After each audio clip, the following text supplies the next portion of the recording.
نبی نے فرمایا معاذ تمہیں سارے دین کا خلاصہ بتاؤں؟ کہا جی کیا؟ مجھے دیکھنا، پچھلے بھی ذرا نظر اٹھا کے مجھے دیکھنا۔ معاذ تمہیں سارے دین کا خلاصہ بتاؤں؟ انہوں نے کہا جی کیا تھا؟ آپ نے کہا یہ ہے، تم بھی دیکھ لو بھائی،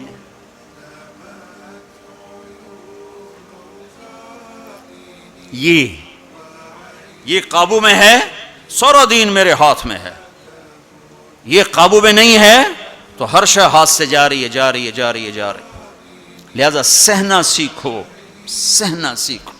گھر ٹوٹ رہے ہیں، طلاقوں کی ریشو بڑھ رہی ہے کہ سہنا نہیں سکھایا ماں باپ نے، سہ جانا۔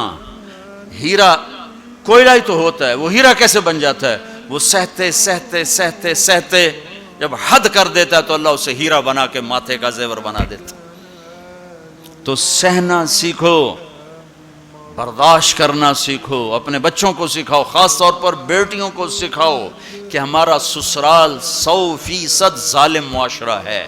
میں بڑے درد سے یہ بات کہہ رہا ہوں کہ چاہے وہ دیندار لوگ ہیں چاہے دنیا دار لوگ ہیں، سسرال کا ظلم ایک عجب داستان۔ لوگ بھتہ خوری کو، ہاں بھتہ خوری ظلم ہے اور ڈاکہ ظلم ہے، قتل ظلم ہے، یہ جو ظاہری ظلم نظر آتے ہیں۔ ایک ظلم وہ ہے جو میں سنتا ہوں، جب کوئی آدمی دین میں شہرت کر لیتا تو پھر لوگوں اپنے مسائل، حضرت یہ ہو گیا کوئی بتا دیں، حضرت یہ ہو گیا کوئی بتا دیں، تو بچیوں کے آنسو اور ان کی ہچکیاں سن سن میرا تو کلیجہ ہی جل کے رہ گیا کہ جو سسرال میں ظلم ہو رہا ہے اسے کہاں سے تولو گے؟ ایک عورت جب ماں ہوتی ہے تو ایک سراپا رحمت ہوتی ہے، وہی عورت جب ساس بنتی ہے تو سر سے لے کر پاؤں تک وہ ایک آگ بن جاتی ہے، پتہ نہیں کیوں۔ تو اپنی بچیوں کو صبر سکھاؤ، یہ بھی سکھاؤ کہ بیٹی بس زبان بند رکھنا، سہ جانا، آہ نہ کر لبوں کو سی، عشق ہے دل لگی نہیں، سینے پہ تیر کھائے جا، آگے قدم بڑھائے جا۔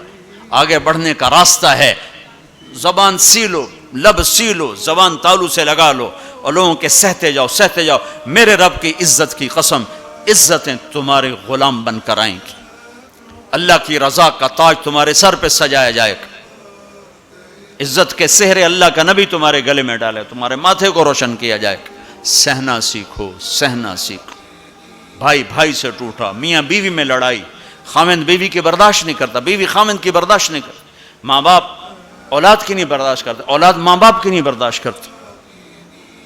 سہنا سیکھو۔ ہمارا سارا معاشرہ ایک میرے نبی کی سنت پہ عمل کر لے، برداشت کرنا، تو زندگی خوشحال ہو جائے گی، روشن ہو جائے گی۔